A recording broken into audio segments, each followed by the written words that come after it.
Welcome to 1000 PS, welcome to a really interesting middleweight exciting test. We've got 4-cylinder, 3-cylinder and 2-cylinder, but all aimed at the same person. So what's going to be the preferred engine characteristics? Is it going to be the low down grunt and lightness of the twin? Is it going to be the smoothness and sound of the triple? Or is it going to be the old Fireblade engine in the big Hornet?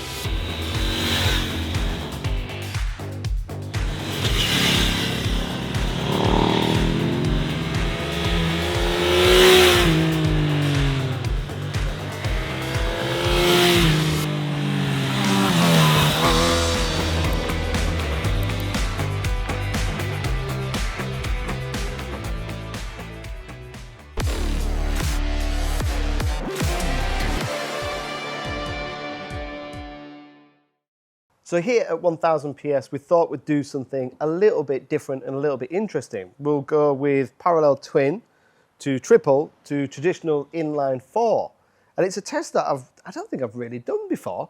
And it's thrown up some real interesting questions and yeah, a real bit of surprise, to be honest. So the KTM is 847cc, parallel twin, 123 PS. The Yamaha is 119 PS. And the big Honda is 157 PS. So there's a lot of difference in the power. But the power doesn't really tell the full story of how these engines feel and their character. So just to put that into a little bit of perspective, the KTM 990 has got 103 Newton meters of torque. But the important thing here is 6,750 RPM. So that's under 7,000 RPM for the peak torque.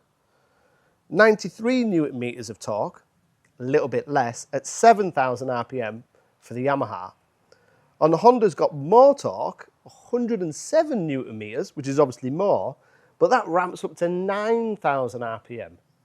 So that really shows the difference on paper of the engine characteristics. So you've got a lot more mid-range, low-down torque on the KTM and the Yamaha compared to the Honda. And you feel that on the road. In town at 3,000–4,000 RPM, this has got drive off the bottom that the Honda can only dream about. It's got more on paper torque, but peak power is 11,000 RPM, peak torque is 9,000 RPM, where on the KTM, peak torque is 6.7 and peak power is 9.5. There's a lot more drive from lower down. So when you come out of one of these beautiful villages we've got here in Austria, you can be in fourth gear, 30–40 kilometers an hour, drive, and from 4,000 it just wants to accelerate. Where the Honda kind of feels almost like it's a turbine. It's like, and then it goes. And it sounds great and raucous when it does. And then once this starts galloping and once it starts getting in its stride, then it overtakes the KTM. And then the Yamaha kind of fits more towards the KTM than the Honda, to be fair, because that's 119 PS, where this is 157. And again, this revs a little bit more. Everything is more higher up in the RPM. The triple sounds really unique as well. There's a real noticeable difference in feel, in character, and an exhaust tone between all three. If you had like a blindfold test and each bike rode past you, you'd be able to identify which one's which. There's a real nice well, it's not V-twin, it's parallel twin, but it's kind of got that twin noise. It's got a nice burble on the exhaust. It's completely standard. When you close the throttle, it feels really good, it sounds really good. The triple's got its own kind of distinctive exhaust tone and it sounds really good. I really like the sound of the triple. And then the inline four of the Honda, not that you'd expect it because it's completely standard, it's Euro 5 plus. Below about 4–5,000, it sounds a little bit lame compared to these two. But again, once that power and once it starts galloping, it's got a real rasp at the high RPM. You don't need to change the exhaust on the Honda. Don't do that. It sounds really good at high RPM. In terms of weight, there's a lot of difference as well. So we've actually put these bikes on the scale, and the KTM is 192 kilograms with fuel. The Yamaha is 195.5, and the Honda is 212. That's a big, big difference, 192 to 212 in weight. That's a lot of weight between the two bikes. And again, you really feel that. And the engine character and the engine layout makes you feel that even more. It exaggerates that. Because the parallel twin has only got 2 cylinders, it's much narrower, it's much more agile, it's much more flickable, it's lighter, it's smaller, it's slimmer, it's thinner. Where on the Honda, you've got 4 cylinders. You've got twice as many. So you're splayed out. The tank's wider, the engine's wider, the bars are wider, it's heavier. It's got much more of a solid feel to it. It doesn't feel as heavy as the on-paper weight suggests, but it definitely feels heavier than the KTM. And the Yamaha kind of fits in that middle ground. It's kind of got many characters of the twin and then many characters of the 4. It's been a really interesting test, and I guess it kind of comes down to what you prefer, what you've ridden before, and what you kind of like the noise and the sound of it as well.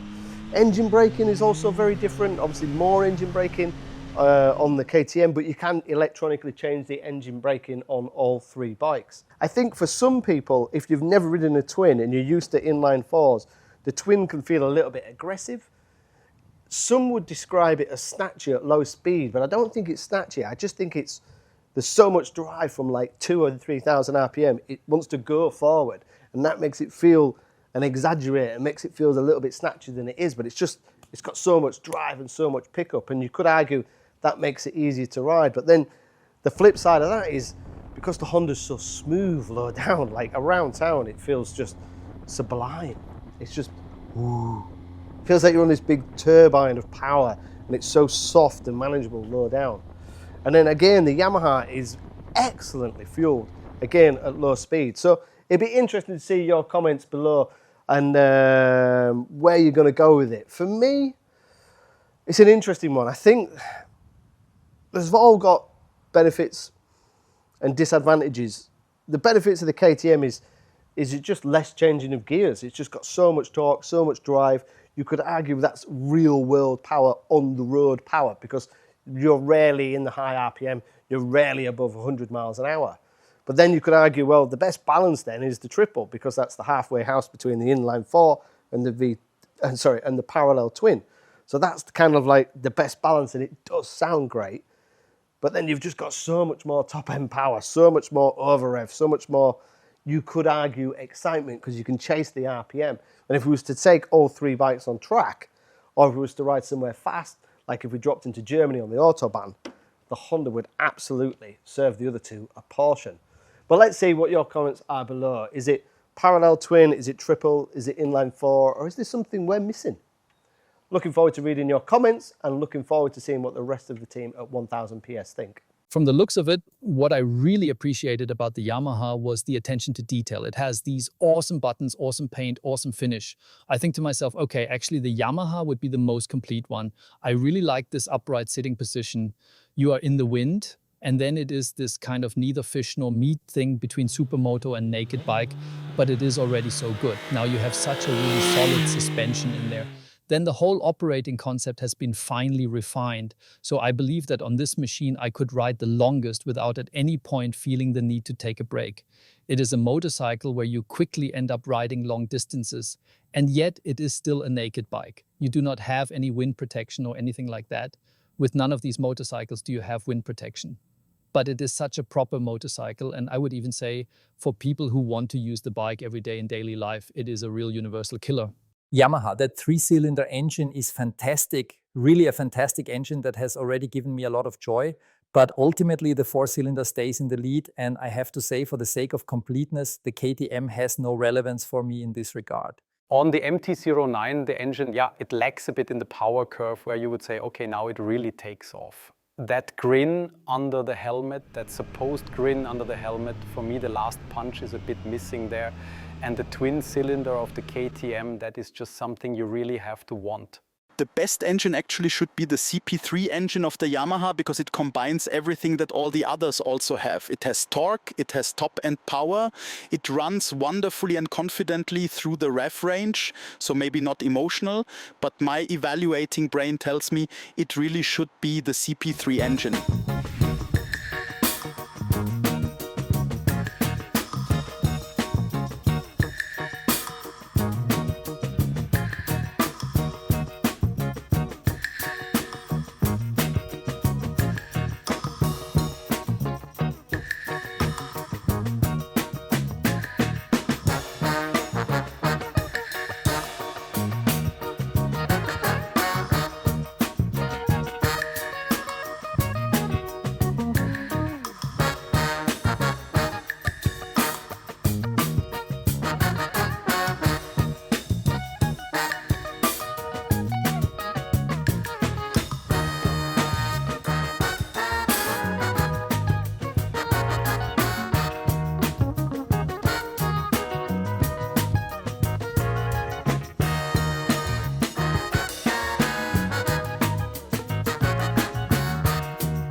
the Honda versus the Yamaha.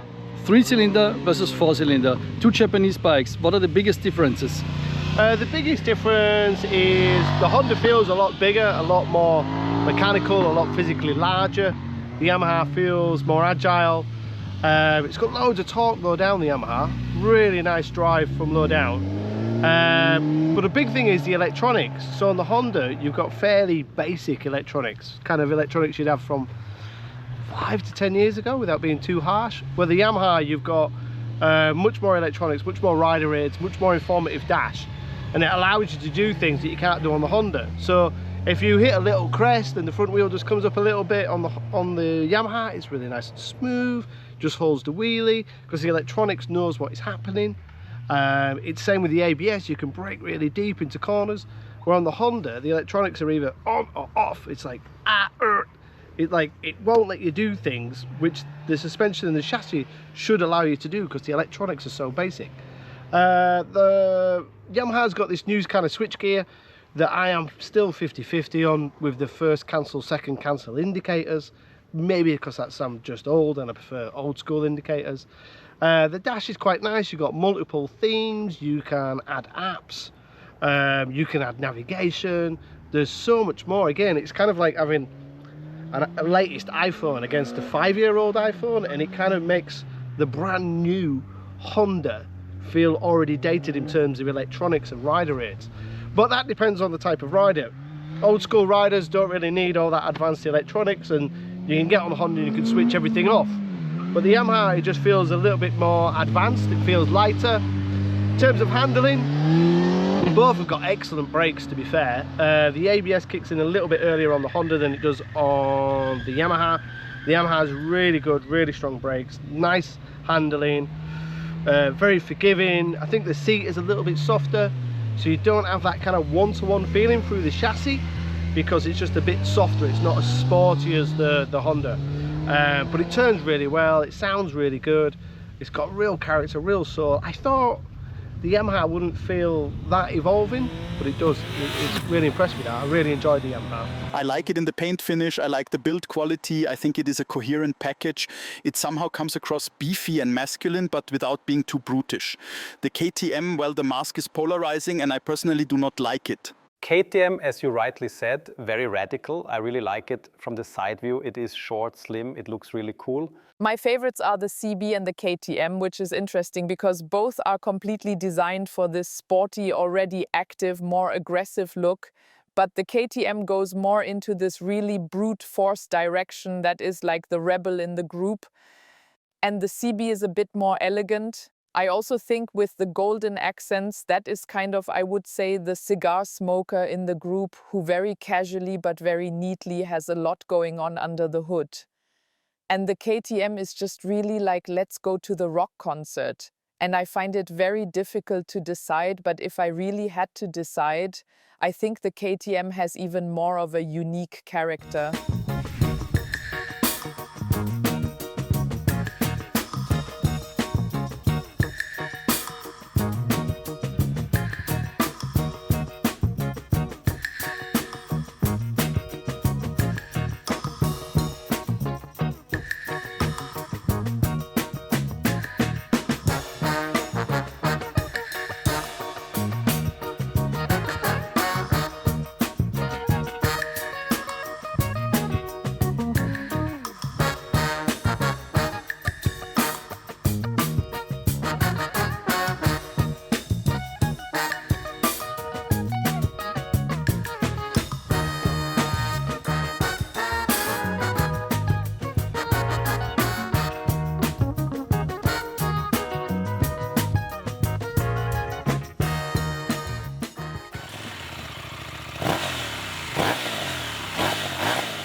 So the KTM, even though its capacity, you know, it's a 990, it feels like a 600 or a 650.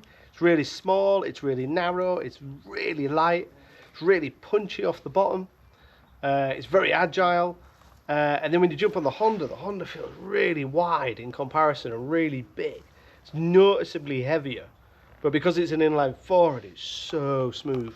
So the engine, the throttle response, The KTM's a little bit punchy, a little bit snappy from the bottom, especially when you're in town. You kind of feel the urgency for it to want to play, and it's got loads of bottom end, where the Honda's not got the bottom end around 6,000, but it's got such smooth mid-range, and then towards the top end it's really fast. Like, it's way quicker than the KTM.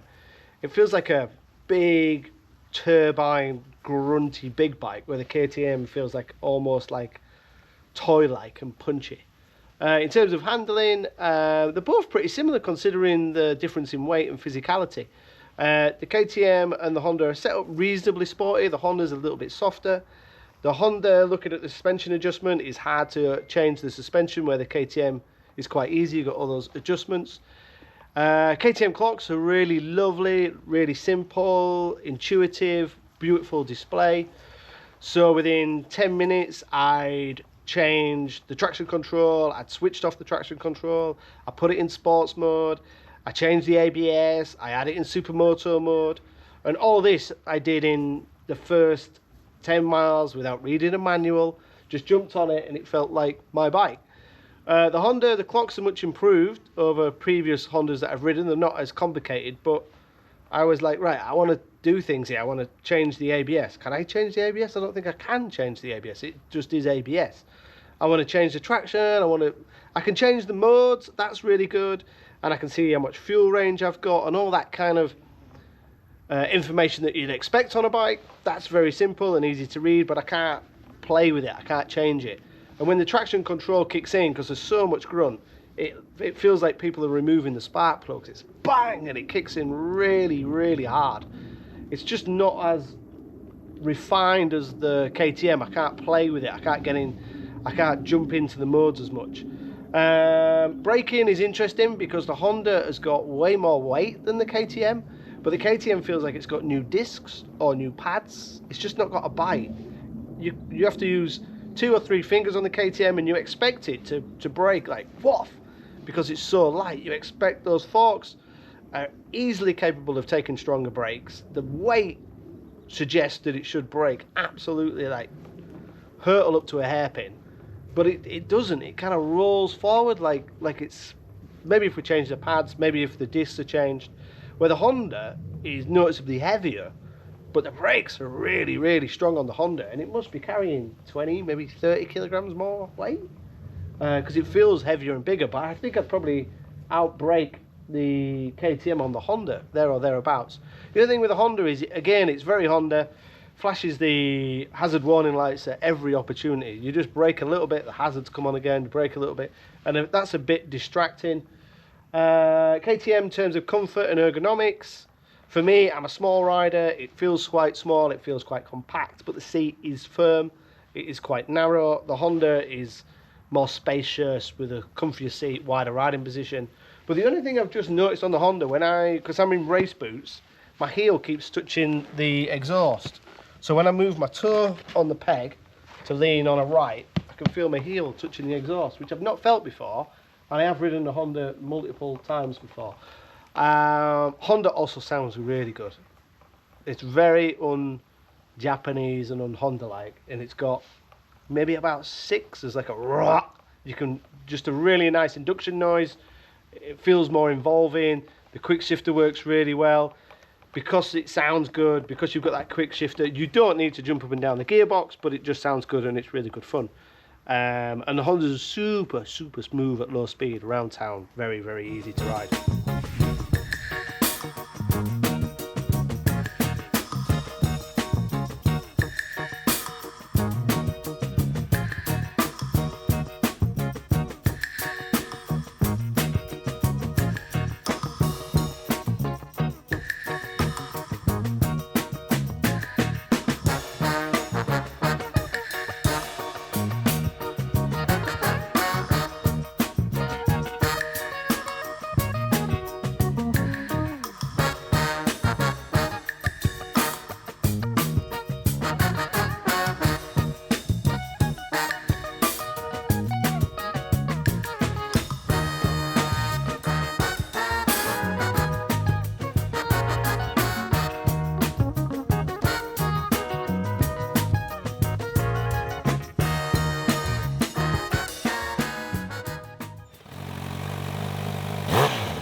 I think the 4-cylinder of the CB is super sporty and also accessible, so I do not feel like, even though it is the old Fireblade engine, I do not feel like I am suddenly being completely overwhelmed and cannot control it. If you look at the Hornet and the Duke directly, compare them directly, both are sporty, both have punch, both have enough power. But the CB, I would say, adds another notch on top. I was surprised by the Honda Hornet. I did not really like it that much, neither in the photos nor in real life. But when riding, because it rides so well, I liked it even better. But I have to say, the Honda does not, for me, have the same level of quality standards as the older Honda models. If you look at the frame construction, it just looks a little bit cheaper.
Today, for this naked bike test, we all had the same helmet and the same tires, and the helmet is, of course, a safety product.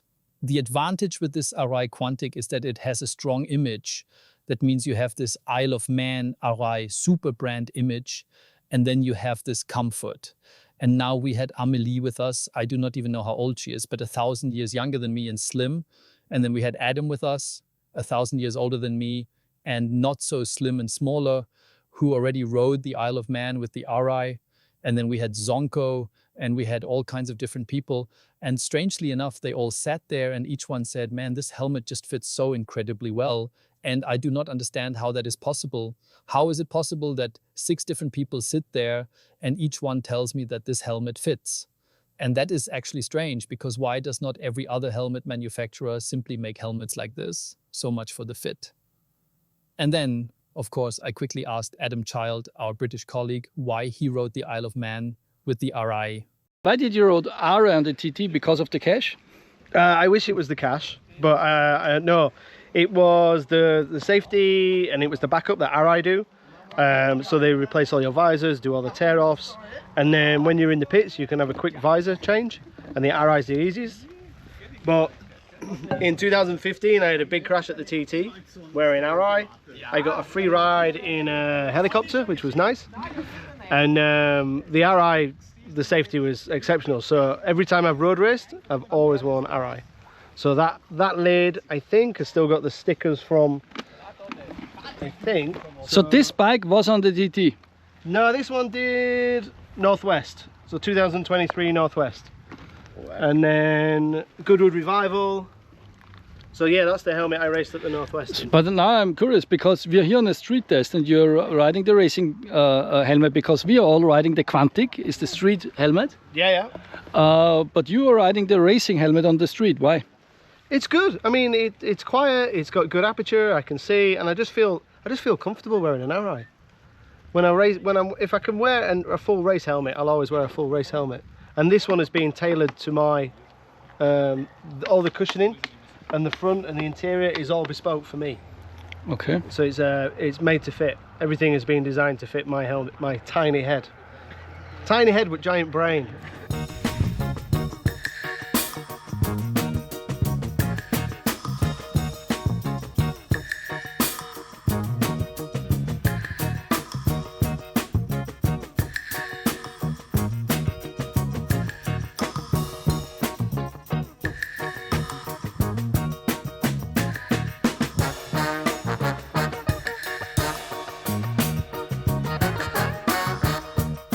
So I've had 2 days of riding on the twin, the triple and the inline four. We've all got our personal preferences. We've all liked something a little bit different. We've all gone through the score sheet. But what's going to be interesting is to see where your kind of verdict goes, which way you're swaying.